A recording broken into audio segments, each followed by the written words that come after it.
Hello everyone, welcome to my YouTube channel IGK free class. आज की video में हम BHDC 107 जिसमें पाश्चात्य काव्य शास्त्र के बारे में पढ़ते हैं। इसके अध्याय 2 में अरस्तु का साहित्य सिद्धांत के बारे में पढ़ते हैं। हम अध्याय 1 बता चुके हैं जिसमें 6 क्वेश्चन अब हम बताए हुए थे। यदि आप वो नहीं देखे हैं तो डिस्क्रिप्शन में प्लेलिस्ट का लिंक दिया हुआ है, वहाँ से देख के अपना तैयारी अच्छा कर सकते हैं क्योंकि आप लोग का एग्ज़ाम नज़दीक आते जा रहा है। जितना से ज़्यादा क्वेश्चनों का रिवीजन रहेगा उतना अच्छा रहेगा आपके एग्ज़ाम के लिए। आज की वीडियो में क्वेश्चन नंबर 3 तक, इससे पहले क्वेश्चन नंबर 4 तक जो है इससे पहले हम बता चुके हैं 2 वीडियो में। आप डिस्क्रिप्शन में प्लेलिस्ट का लिंक दिया हुआ है, वहाँ से जाके देख सकते हैं। आज की वीडियो में क्वेश्चन नंबर 5, 6 और 7 बताएंगे, जो कि रहेगा क्वेश्चन नंबर 5, अरस्तु एवं प्लेटो के अनुकरण संबंधी विचारों का तुलनात्मक अध्ययन कीजिए।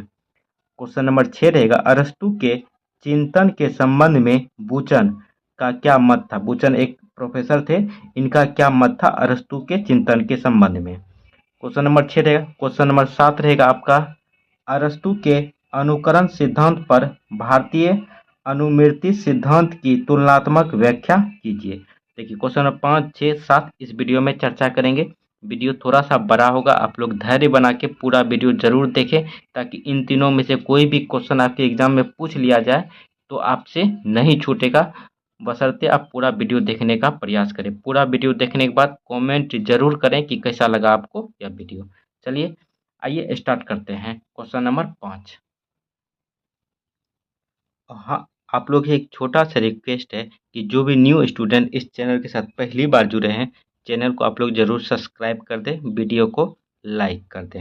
आइए देखते हैं क्वेश्चन नंबर 5। देखिए काफ़ी इम्पोर्टेंट क्वेश्चन है और कई बार आपके एग्जाम में ये क्वेश्चन पूछा गया है।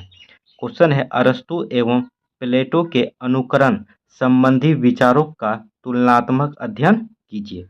काफ़ी अच्छा क्वेश्चन है, अरस्तु और प्लेटो।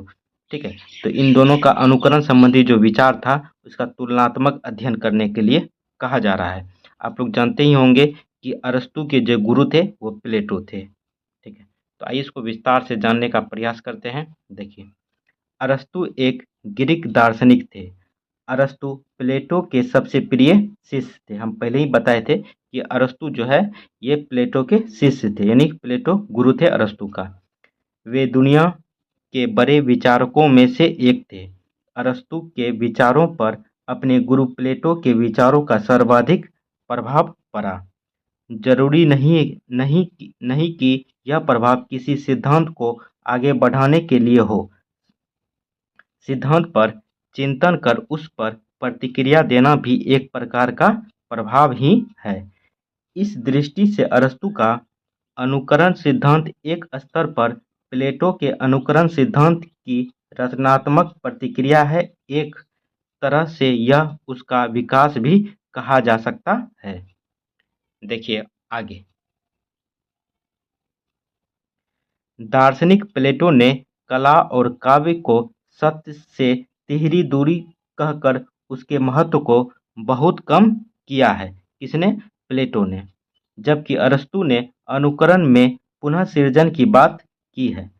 उनके अनुसार अनुकरण हूबहू नकल नहीं है। अनुकरण का मतलब होता है किसी का नकल करना। ठीक है, तो उनका मानना था, अरस्तु का मानना था, अनुकरण का मतलब ये नहीं है कि हूबहू उसका नकल कर लेना, बल्कि एक तरह का पुनः प्रस्तुतिकरण है।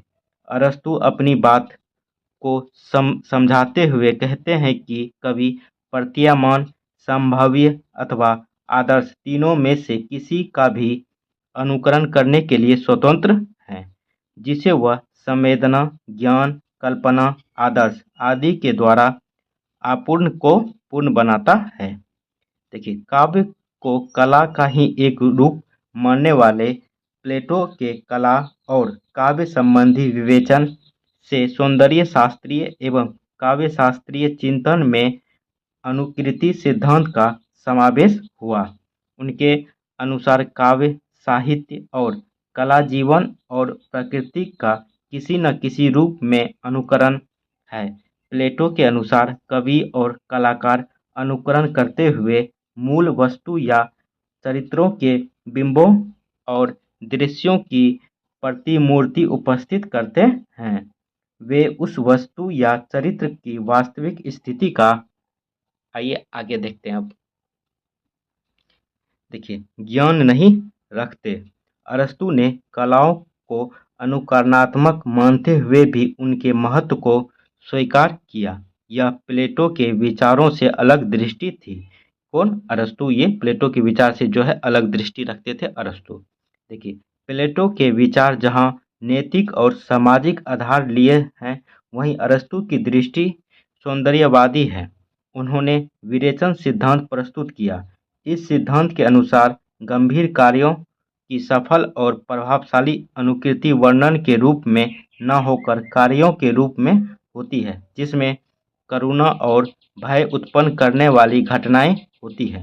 वह वास्तविकता का चित्रण नहीं होता, बल्कि उसका आधार संभावना है। काव्य वास्तव में अनुकरण है, किंतु यही उसकी अपनी विशेषता है, जिसे कवि वस्तुओं की पुनर्रचना करता है, नकल नहीं। अनुकरण के कारण ही काव्य आनंददायक होता है। तो अनुकरण मतलब अनुकरण, कोई भी काव्य का जो अनुकरण किया जाता है, उसी के कारण काव्य जो है आनंददायक होता है। उससे शिक्षा प्राप्त हो सकती है, किंतु उसका मूल उद्देश्य शिक्षा प्रदान करना नहीं है। इस प्रकार अरस्तू ने प्लेटो के काव्य संबंधी विचारों एवं आरोपों का निराकरण किया। किसने? तो अरस्तू ने। देखिए आगे, प्लेटो ने काव्य की सामाजिक उपादेयता का सिद्धांत प्रतिपादित किया। किसने? प्लेटो ने। प्लेटो जो है अरस्तू के गुरु थे। उसके अनुसार काव्य को उदात्त मानव मूल्यों का प्रसार करना चाहिए। देवताओं तथा वीरों की स्तुति एवं प्रशंसा काव्य का मुख्य विषय होना चाहिए। ये प्लेटो का मानना था।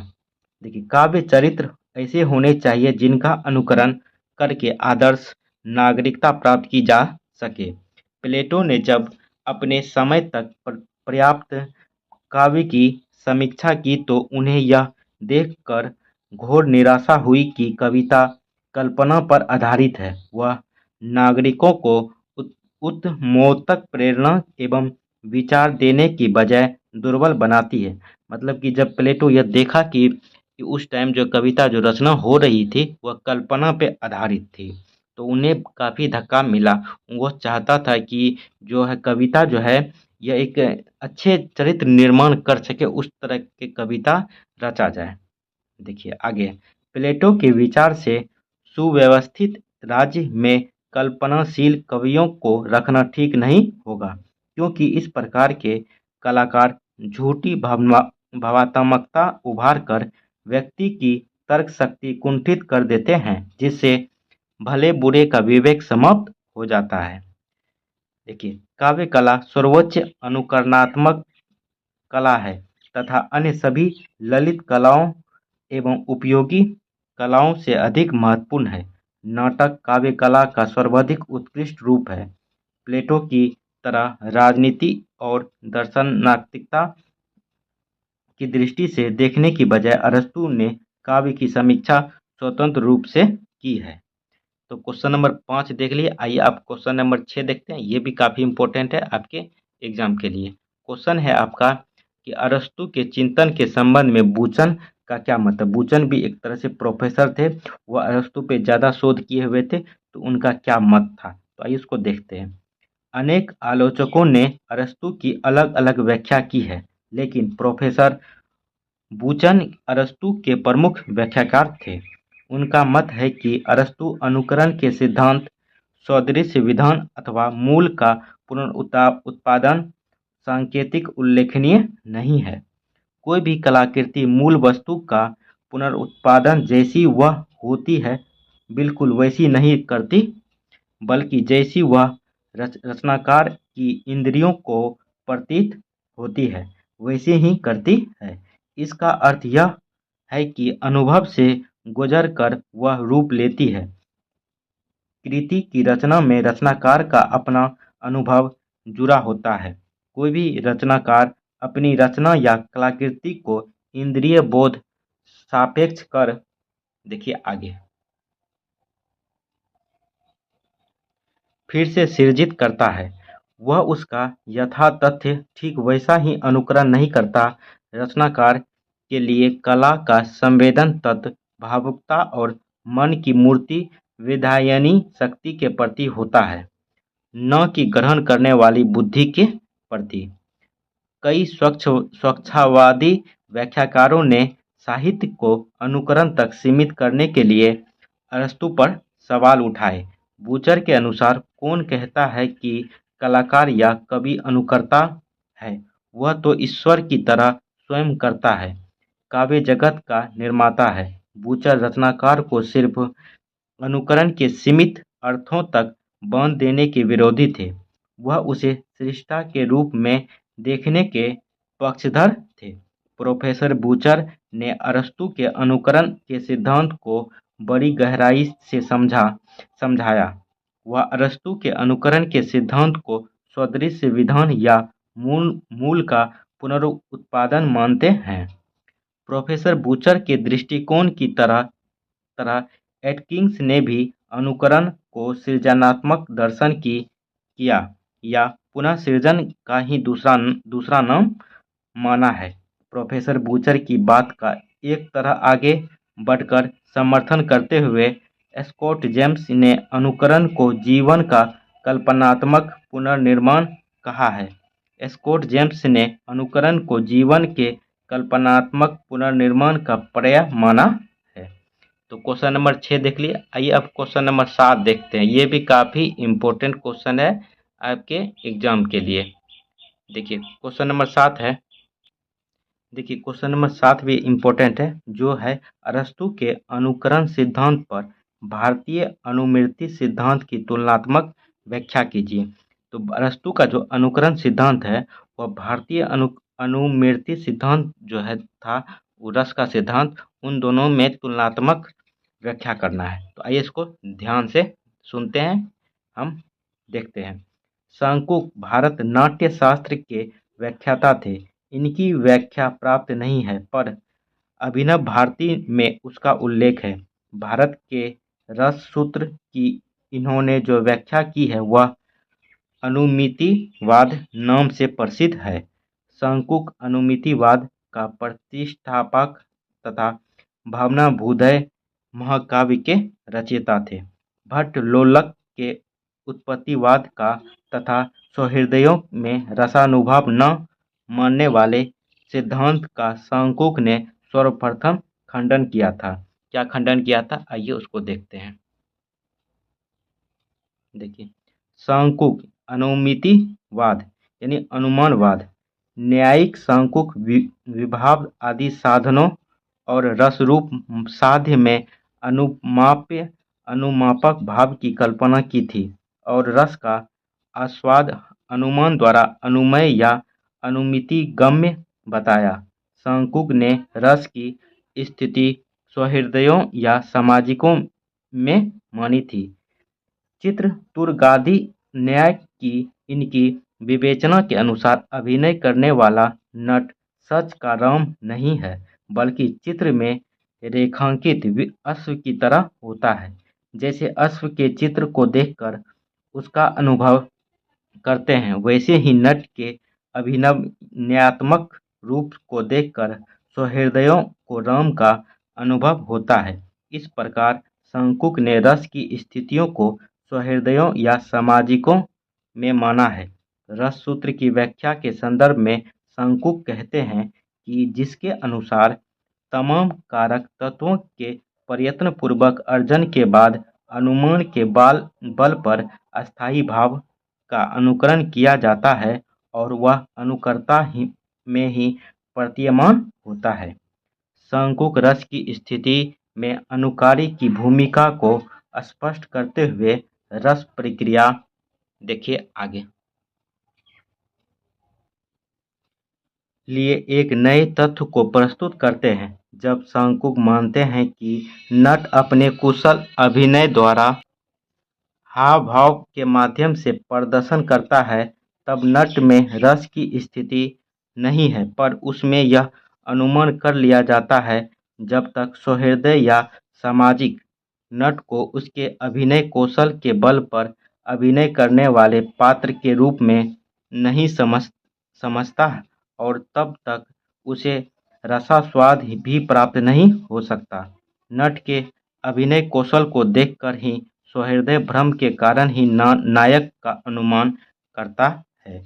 सांकुक के सिद्धांत और भट्ट-लोल्लक के सिद्धांत में थोड़ा सा अंतर यही है कि एक तरफ भट्ट-लोल्लक के अनुसार सामाजिक नट पर मूल नायकादि का आरोप कर लेता है, दूसरी तरफ सांकुक वह अनुमान कर लेता है कि नट ही मूल नायक है। कहते हैं, इसी दृष्टि से सांकुक का अनुमान अन्य लौकिक अनुमानों से भिन्न और विलक्षण है।